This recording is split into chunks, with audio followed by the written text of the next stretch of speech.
I wrote down Tom is so intense, isn't he? He be like this.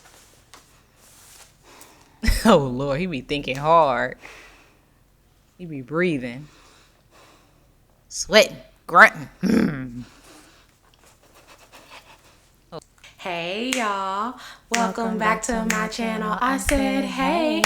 Hey. Welcome back to my channel. Hey, girl. Hey y'all, I'm Jasmine W. Welcome back to my YouTube channel. Thank y'all for being here and thank y'all for always supporting me, okay? Y'all know I like to jump right into it, but first, I do have announcements, okay? Number one, I have a secret society. That's what it's called. It's my Patreon. It's $5 a month. You get access to exclusive content. You get access to comedy, stand-up. You get access to a lot of stuff, okay? I do a show called Jazz After Dark, which is a live podcast where we talk about intimacy. If you want to check it out, you can subscribe for free. Click the link below, and there are a couple of free episodes. Plus, I plan on doing a little mini episode that's free for everybody on kissing. Anyway, also, I'll be in Chicago on August 31st. We have 2 shows that night, so you can click below to get tickets. Support a black woman doing comedy, okay? How many of us got Netflix specials? Not enough. Stop asking us why we ain't got them if you don't support our comedy, okay? If you're not in Chicago, tell somebody else about the show, honey. Spread the word. I'll be in Vallejo, California to do a free show sponsored by the JFK Library in Vallejo, California, honey. That is right here, the date right here. I think it's September the 14th. And I will be in Philly on October the 12th. The link is coming soon. If you join the Secret Society, even for free, you'll be the first to hear about where you can get tickets for all of the shows. I'm going to be posting about that over the next couple of days, okay? So, yeah, and subscribe to my channel, baby. If you here and you watch my videos and you ain't subscribed, what are we doing and why are we doing it? Okay? Move with intention. Anyway, this is Love is Blind UK. I love this show. Some new episodes are dropping soon. If they haven't dropped already, honey, it is 7:56 in the morning. So you know I'm trying to get this to you guys, okay? That's why you look tired. This review is over episode 3. When this is over, if you haven't seen my first impressions over all the folks and my review over episode 2, please go watch it, okay? That's why you look tired. Let's start off with the love triangle. Nicole, Benaya, and Sam. Who? Okay. So Ben tells Nicole that, I call him Ben, Benaya. Ben tells Nicole that Sam isn't on the show for the right reasons. That's the feeling that he gets. And I think that, he's right about that. But Benaya, are you on the show to find a commitment? Because you don't commit to nothing else. Okay. Anyway, not even a home. I wrote down, Ben said he wanted to propose to Nicole, but when did he decide that? Because I haven't seen a connection between them two, Please, producers, show us all of the connections. I don't care if we need 1 or 2 more episodes. I don't know what you got to do it, but we need to see why Ben is feeling like he needs to propose to Nicole, because I haven't seen him, I haven't really seen the reason why he felt like he needed, to do that, why he had a connection with her. I wrote down, oh Lord, Nicole is falling for Sam. This can't be, girl. You got to ask him, why is he here? Red flag. And Sam said, nobody has ever loved me. Red flag. And I won't be the first. I'm sorry. I don't want to be the first to love no man.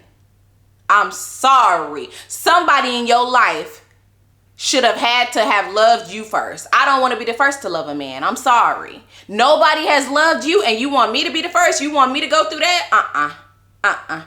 When you hear somebody say nobody has ever loved me, especially a man, he's not going to appreciate your love. He need to be loved by somebody. And maybe even lose somebody too, because I'm not going to be the first one, honey. I'm not going to take the bullet. Yeah. No. I'm on one this morning, aren't I? I love it. I like it. Why did Sam tell Nicole, I think I love you? I can't believe it. Do you think or do you know? Do you think or do you know?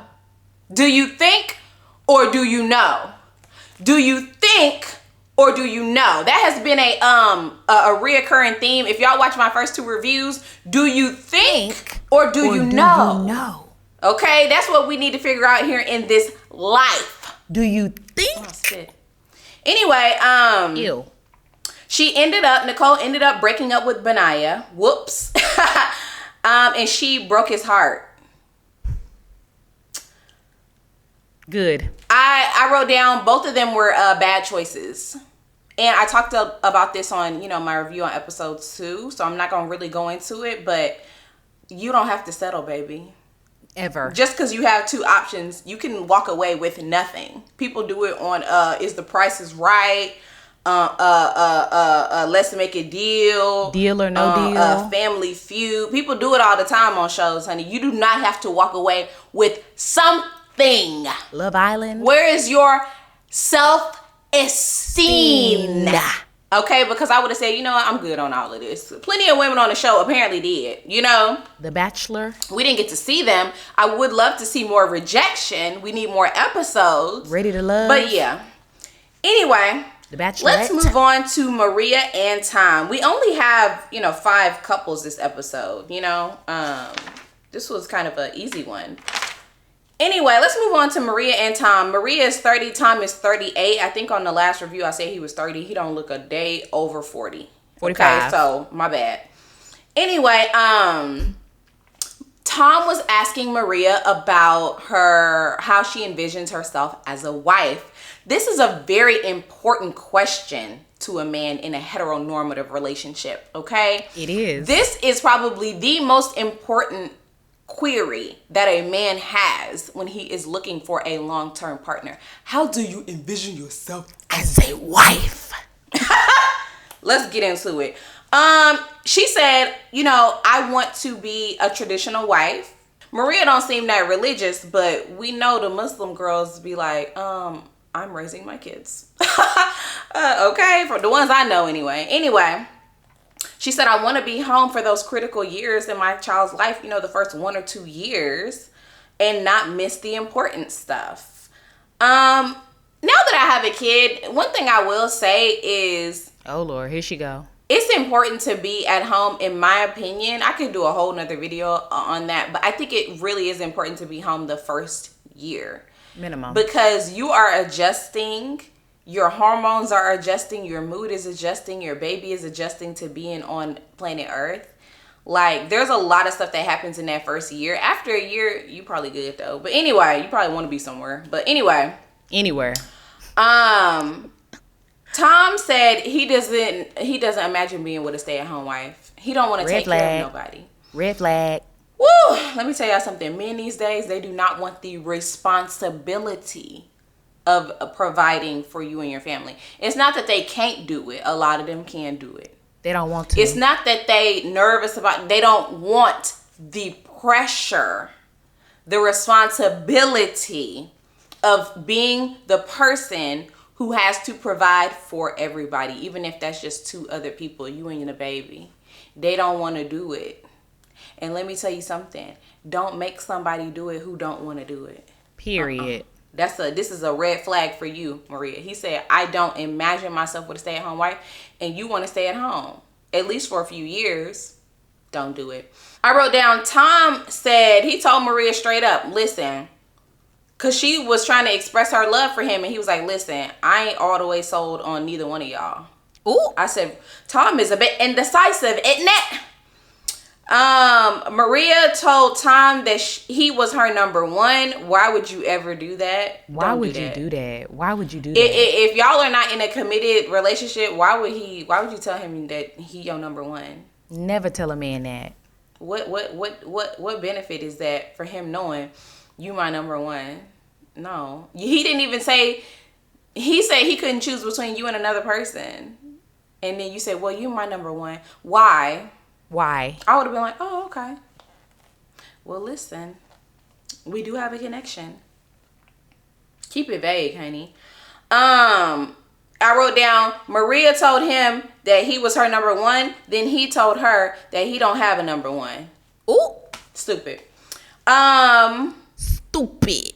And I think that the producers tried to trick us a little bit because Tom was talking about a sexual connection with Natasha, or maybe I was confused, but I think he can sense a sexual connection with Maria because he's saying, oh, I envision your body on top of my body. I had a dream last night about your body on top of my body. I don't know how you had a dream about my body being on top of your body when you haven't seen my body. Somebody else's body. You don't know what I look like. Did you have a dream about, a princess on top of your body or an ogre? My body. Because I could be either one. But I guess the show ain't gonna set him up with an ogre. So he's like, oh, well, I'm thinking about this, woman's body on top of my body. His imagination is going wild. Woo, anyway. My body. And then he says, I've been thinking about marriage the past few days. Baby, you 38. It's your body, baby. You've been only thinking about it the past few days or what? Anyway, let's move on to Tom and Natasha. Okay. I wrote down Tom is so intense, isn't he? He be like this. Oh Lord, he be thinking hard. He be breathing, sweating, grunting. Oh Lord, relax. Somebody get this guy a Zanny. He like a volcano. He wrote down he was thinking that his connection with Natasha is only sexual.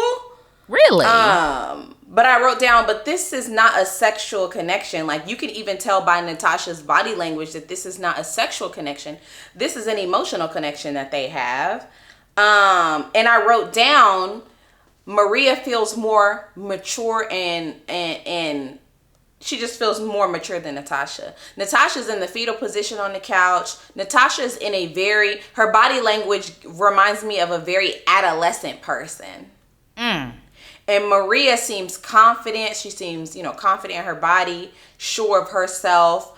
She's always in a very relaxed, like spread out, almost dominant position as far as her body language goes. We have another woman who's in charge here on the show. Like I mentioned about Demi.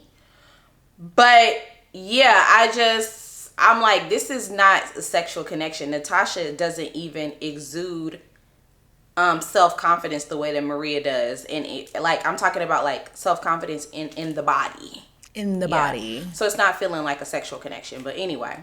Let's move on to Jasmine and Bobby. Jasmine is the gorgeous girl. And Bobby he's okay too.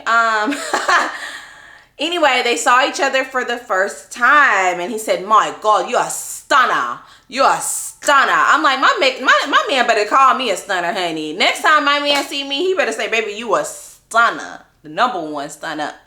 What? That's what he better say about me. Cause what? I love that. Anyway, I wrote down, I want to hear that.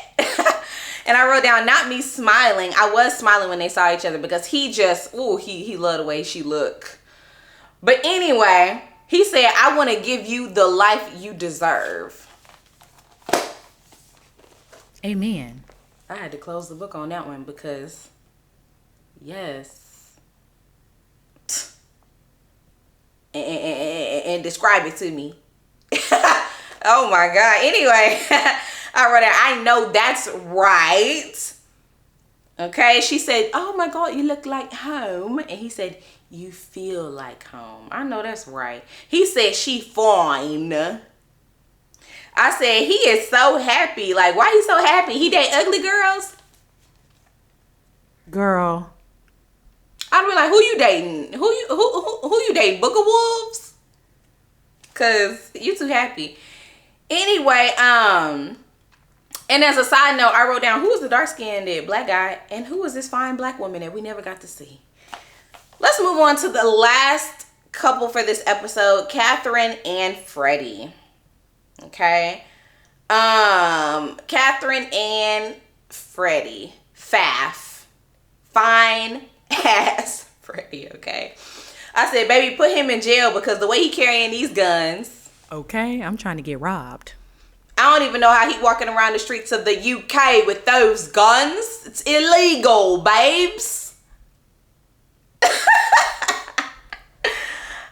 Anyway, I wrote down, why is Catherine bringing up Ollie when she's talking to Freddy? Girl, you just don't know what kind of prize you got over here. You worrying about Orly? Who?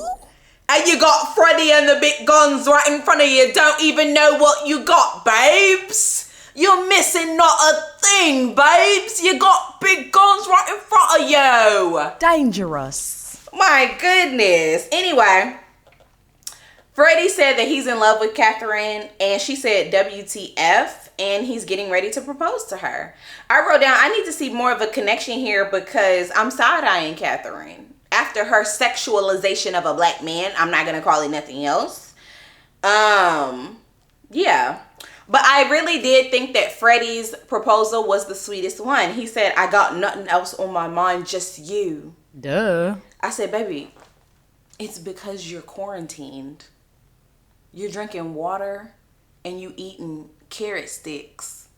And you're in a room full of other men and all you have to think about is this girl because every time you go into another room, you talking to her.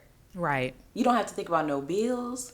You don't have to think about no family. You don't have to think about nothing. What you gonna eat, what you gonna drink. Gas. It's just Catherine, babes, because you're stuck in a room. TV. Where you're only supposed to think about Catherine. Soda, Dr. Pepper, Sprite. This should be illegal, honestly. This gives very much manipulation. But mind control. Entertainment, right? Anyway. I said, no, he didn't write a damn poem. But he didn't. I wrote down, after Freddy's speech, honey, I'll marry him at this point. Okay, we're the pastor. Oh, my goodness. And then they finally got to see each other. And he said, I'm punching. I don't know what that means. So I guess that it's like probably from black people because, you know. Probably. All our stuff be influential. But anyway, and then Catherine was ugly crying. So, love that for her. As far as the couples who saw each other, Jasmine and Bobby, obviously there's attraction there, but do they have an emotional connection? We don't know. Catherine and Freddy, you know, we didn't see an emotional connection, but there must be one. But I think that Catherine is going to be pleasantly surprised when she sees Freddy. Yeah. So let's move on to episode 4. Watch the next video.